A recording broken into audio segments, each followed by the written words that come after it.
$49.99, 4G LTE connectivity. It's a pretty good deal all around. I'm Aaron from PhoneDog.com, and this is part 2 of the Samsung Focus 2 full video review.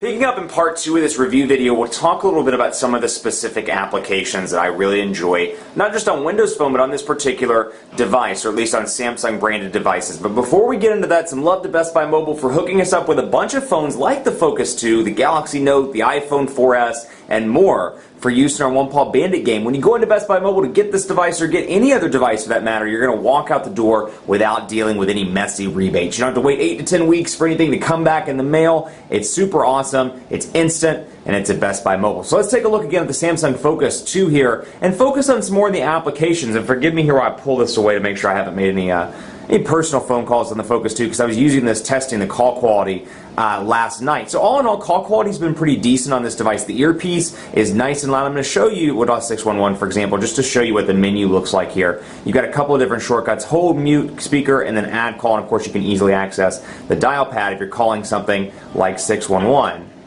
Welcome to AT&T. Oprima el asterisco para información en español. And you can hear it's nice and loud. Speakerphone's pretty decent on this device. I took it to a known AT&T dead spot in South Charlotte. I was able to maintain the call. I thought it was going to cut out, and I feel like I say that quite a bit, but it did a good job in the signal strength department. Now, like I talked about in part 1, you'll notice that the notifications bar never stays at the top. So battery, the 4G status, and then of course this always go away for a period of time, with the exception of when you're in the call application. You'll notice that the signal strength indicator stays up there, but still your data speed and then your battery life, they do go away. And you'll notice here there's no option to leave these on the display, which is something I'd really like to see in a future version of Windows Phone. Just have an option, that's all I ask. Maybe a toggle where it says, you know, notifications on display, or a notification bar on display, yes or no.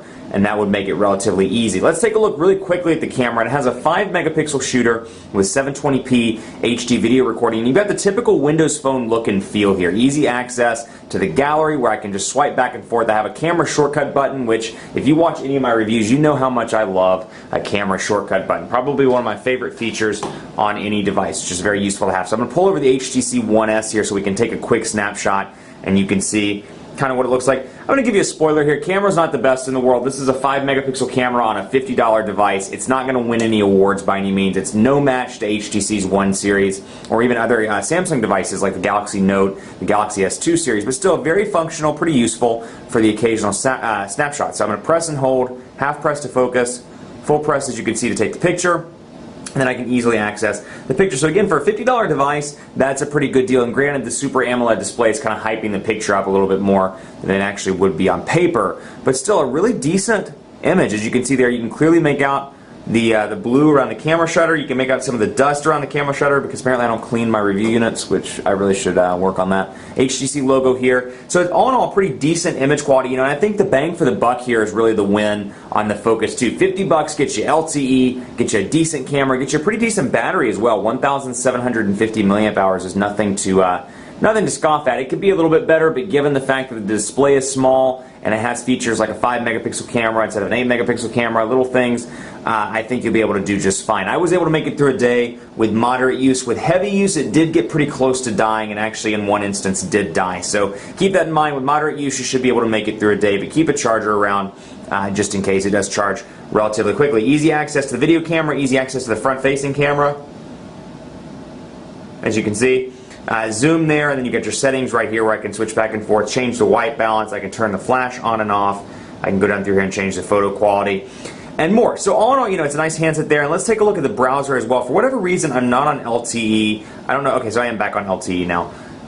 There have been some network issues uptown for the past couple of days. I've noticed it's been toggling back and forth on all of my review units on AT&T between 4G, or between HSPA Plus and between LTE. So it's still loading relatively quickly. The PhoneDog's loading up. One of my favorite things about Windows Phone, the browsing experience. You don't have Flash on this device just yet. You'll notice that the URL bar is down at the bottom as well. You have a shortcut to stop it, and then you can open up new tabs, and you get a nice little picture preview of where you left off. So pinch to zoom, incredibly responsive on Windows Phone handsets. The downside here for a lot of people, if you're a big web browser, you're probably going to want a larger display. Look for something like the Titan 2 or perhaps the Nokia Lumia 900 on AT&T. A 4.3-inch display, that little added space actually does make a difference when you're doing stuff on a regular basis, like browsing the web, looking at music videos, especially on the Titan 2. 4.7-inch display, yeah, it's not as high res, or it doesn't have Super AMOLED technology built in, but still a pretty decent display nonetheless, and it's going to give you extra screen real estate so you can take advantage of that. But all in all, PhoneDog's fully zoomed out here, as you can see. Pinch to zoom, incredibly responsive. Portrait to landscape transitions are nice, but again, this is going to be for the occasional web browser. This is going to be for that person that does it, you know, every couple times a week maybe. This is not going to be a regular browsing device for most people. I think people that browse on a regular basis are probably used to bigger displays, like, you know, 4.3 inches and up. That said, of course, the iPhone's 3.5 inches. And a lot of people love it, so hey, you know, I could be wrong there, but I think for a lot of people, browsing on a regular basis, and even for me, somebody that's used the iPhone 4S and goes back and forth to it, 3.5 is a little bit too small in today's wireless market, or in today's mobile market, I should say. So take a look at Hotmail as well. I want to show you this. We'll load up Baker at live.com. I don't have any messages, but you can see the shortcuts down here: adding, syncing, searching, and then of course I've got my my selections here, folders, settings, and of course I can add a new email account. And like anything in Windows Phone, all I have to do is scroll back and forth, and you can see that text that's suddenly off the screen all of a sudden becomes available yet again. So again, pretty clean, pretty easy experience here. Keyboard looks the same, though you'll notice the background changes to white in Mail regardless of whether I have a white or black color scheme going on. Another great feature, Bing integration on this device. Search, click the button, you'll bring up Bing, and you can search the web. So we can search for coffee, for example. And if I could spell coffee right, coffee. I'm just going to say that's how it's pronounced in cultured lands. Coffee. Coffee, of course, Wikipedia, and I can search locally, I can search images, I can search the web, and more. So I can go back to web, for example, and it brings up an application that I can download. It has some web information. I can go to local, I can use my location, and we'll take a look. Can't get my location right now for whatever reason, but we can find the location and get some GPS searches. For example, here we go. So Starbucks, Caribou Coffee, Smelly Cat Coffee House, a couple of different things. That one's actually pretty far up in Noda. I don't know why that one's coming up. That's actually a couple miles away. But Starbucks, Caribou Coffee, and more. So you can get, again, combined with that, combined with a local scout, this is a great device for that time that you're in a town, you're landing for business, like I do so regularly, and I'm like, hey, I want coffee, or I want burgers, or I want whatever, fill in the blank. Where can I find it? I can just click right there. It's pretty easy. Now, as you can see, if you watch part 1, I set up this Yahoo News tile, and you can see it's showing the news right now with the Facebook IPO and more. So these are dynamic tiles. As you get the actual smartphone set up, you'll see these tiles in more use. You can see, for example, my image. All these are going to be moving around and dynamic, which is a nice, cool feature of Windows Phone. Last but not least, let's take a look at speed tests on this device. LTE's been kind of acting up today for whatever reason, so take these with a grain of salt. AT&T's LTE speeds are not incredibly fast in the Charlotte metro area by any means. I get anywhere from 4 megabits per second to the highest I've ever seen in the Charlotte metro area is 10 megabits per second. So, you know, not incredibly fast, but still decent, and in most cases, better than HSPA Plus on the same carrier. But we're going to start it up right now and take a look just to see if we can get a decent speed.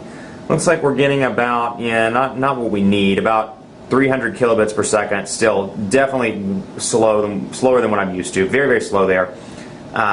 Again, 4 to 10 megabits per second is the norm for AT&T on LTE. And obviously you have markets like New York and Chicago where people are getting some insane speeds, like 25 to 40 megabits per second. When I was in New Orleans, I was pulling between 11 and 20, depending on the day. So again, you know, it depends on the market, like anything else in wireless, but those are the speeds that I've been getting. Last but not least, I want to show you Microsoft Office. Actually, one more thing to show you. And you can see you get this complimentary with your Windows Phone. You can explore Excel, Word, and PowerPoint. You can look at PowerPoint documents on the device. You can create Word and Excel documents on the device. So if you want to do something like a quick agenda, for example, in Word, and you have some nice templates as well.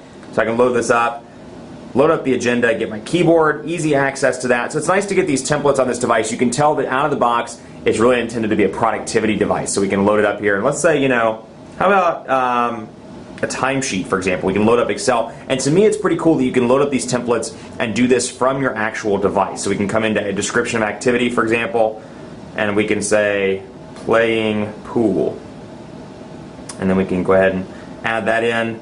And I spent 6 hours playing pool. So you can create these spreadsheets from your device Again, using portrait to landscape mode, really nice there. Nice integration, nice tight integration with Microsoft Office. And of course you have Xbox Live integration as well, and then you have the SkyDrive functionality also, which is kind of like perhaps a Google Drive or something where you can store all your stuff in the cloud, and it's intended to be Microsoft's solution. SkyDrive, there's an application available in the marketplace which you can easily access, and then when you go into the marketplace you'll notice AT&T Featured and Samsung Zone. Now obviously that changes depending on the manufacturer. For example, HTC kind of has their own little store within a store here with the marketplace, but you can see some Samsung specific applications there, and then of course AT&T Featured applications, so we can go into Slacker Radio, for example, see the details, we can see the reviews, scroll over and take a look at the screenshots, related, and more. So it's nice and easy there. The marketplace is easy to access, but like I was saying, there's a SkyDrive application as well where you can go and download that and easily access your SkyDrive and upload your pictures, upload your important stuff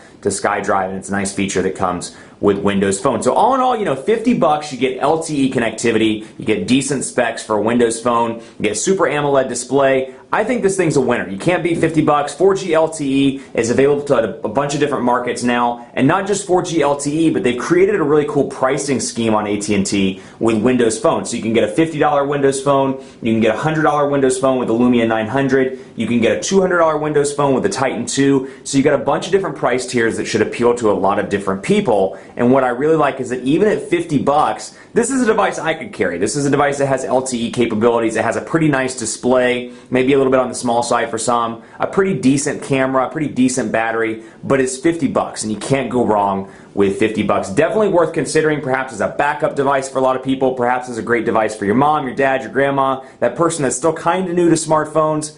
This could be a great option for them. Much more coverage to come on PhoneDog.com with the Samsung Focus 2, so keep it locked on the site for dogfights and more. Be sure to like us on Facebook, Facebook.com/PhoneDog. We're always giving stuff away. We're getting ready to start a new giveaway, as a matter of fact. Check it out. Like us, Facebook.com/PhoneDog. Be sure to follow me on Twitter as well. Let me know what you think of this device. PhoneDog_Aaron on Twitter and on Facebook at Facebook.com/PhoneDogAB. It's time for the weekend. Well, not really time for the weekend yet, but in the next couple of hours, it's almost time for the weekend. I'm Aaron from PhoneDog.com. Much more coverage to come on the Samsung Focus 2. We'll see you next time.